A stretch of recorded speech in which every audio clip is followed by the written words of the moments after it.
My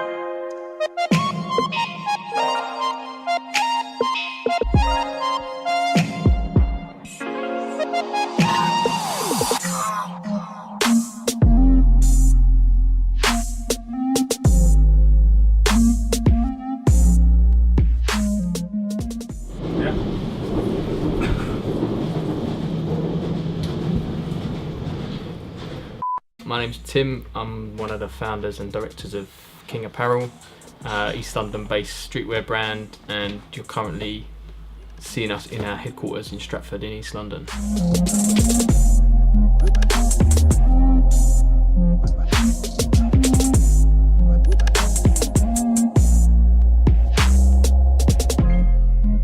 So when we first started, we wanted to develop like a streetwear brand that represented everything that was good about our culture and where we came from, because there's a lot of brands like LRG, for example, in the States did a really good job at bringing streetwear to more of the sort of consumer market. Has a very big inspiration influence on us in the early days, and we felt that we could do something similar. I'd say we're relatively niche, so we're not a completely commercial brand. We don't sell into the high street, but at the same time we're an accessible brand that has like integrity at all stages of the process, basically. I'm levels above, that's blatant. Just check my punctuation. I'm coming to take it, run with the game, none under the sun's adjacent. I'm levels above, that's blatant. Just check my punctuation. When we had our initial idea, I was a professional snowboarder, and Paul, who's also co-founder, is a good friend of mine, and he was kind of an award-winning graphic design graduate, and for various reasons both of us were kind of in a transition period, and we kind of had this idea about setting a brand up. We didn't really know how to go about it. We had absolutely zero fashion background, but we knew what we liked and what we wanted to do, so we pulled all our sort of expertise together, and then sort of treated on a day-by-day basis. Personally, we had to move back home with our parents and work really bad temping jobs, like really bad, for a long time, and juggle building our business with doing that, so you could do things, so you could pay rent and you could survive to a degree while you weren't paying yourself. We didn't pay ourselves for 3 years. From the initial day of when we had the idea to sort of just over 3 years passed, and then we got to the position where we built our business enough and we did big enough pre-books to get an office like this and pay ourselves, and it became real then, like a proper job.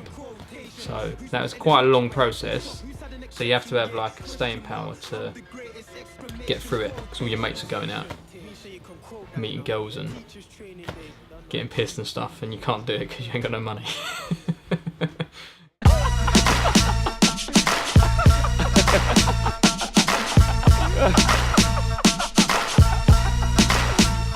Streetwear, in inverted commas, it's kind of oversaturated. I think there's just too many brands. There's a lot of good brands, but a lot of brands that are just not doing it right, or say they're a brand and they've got all these followers on Instagram, but they've got 3 t-shirts and a couple of hats, and that's not a brand in my opinion. It's not developed, it's just someone producing some products on the side. So I think that there's a lot of brands, and there's a lot of brands that are doing very similar things. Not intentionally, it's just they're all getting the same inspiration and from different trends and so on and so forth. So it's quite hard to carve out your own identity in that when there's so much going on. Because we've been around a long time, I think our biggest strength is the fact that we have like an expertise in what we're doing. So we'd like to try and put as much sort of distinctive cut and sew features and design and just certain elements into our product that smaller brands or brands that haven't been around as long can't do that, because they're still buying off the shelf products. And yeah, they might have a really cool name or image that everyone loves, but it still might be printed on a Fruit of the Loom crew. And for me, you're ripping your customer off if you're doing that. If you can do it properly, or don't do it at all. So for us, it's about trying to use our expertise to find our identity in this sea of stuff that's going on. Side, bring it down, go on to the front right now, out to the back, side to side, bring it down, go on to the front right now. city of London is such a massive asset for us to have for our brand, and it's something we definitely play up. A good example would be in the UK, you still get loads of kids wearing NY hats. You know, it's New York, it's cool. Everyone, it's just throughout the media, it's just a cool city. Even if people have never been there, they think it's good. And London it's probably one of the only European cities that has that appeal as well.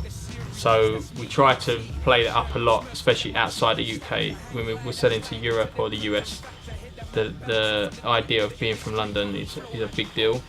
And East London specifically, because East London's well known as a sort of creative cultural hub of the country really.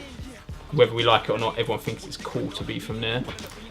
So we definitely play that up as well, and it runs through some of the things we do, like our hard graft collection, which is kind of like a slang term for hard work, which is quite big in East London.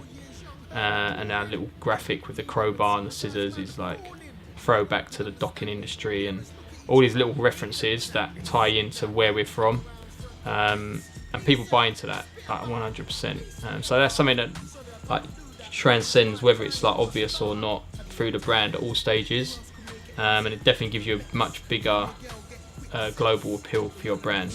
I'm back to the lab, back to the roof, back to the truth, back to my roots, I'm back to the lab, back to the roof, back to the truth, back to my roots. The brands we look at to inspire us are like more fashion orientated, like street fashion or more menswear fashion brands, because for us their stuff might be a lot more expensive than ours, but it's quite aspirational from a brand perspective. We're like, that's what we want to be doing, and that's where we want to be with our brand.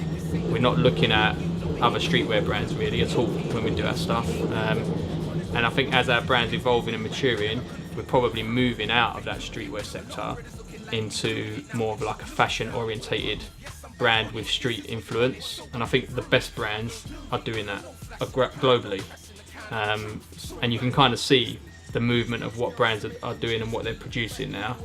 So I think there's going to become a clear distinction soon with like a set of brands, like the cream always rises to the top, and you have a set of brands that are always innovating and they're always doing really good stuff, and then you've got this sea of brands that are all kind of, you know, also rans fighting for like scraps and whatnot, you know, they're doing their thing, but these guys, they're always looking to these guys about what these, and that's where we want to be.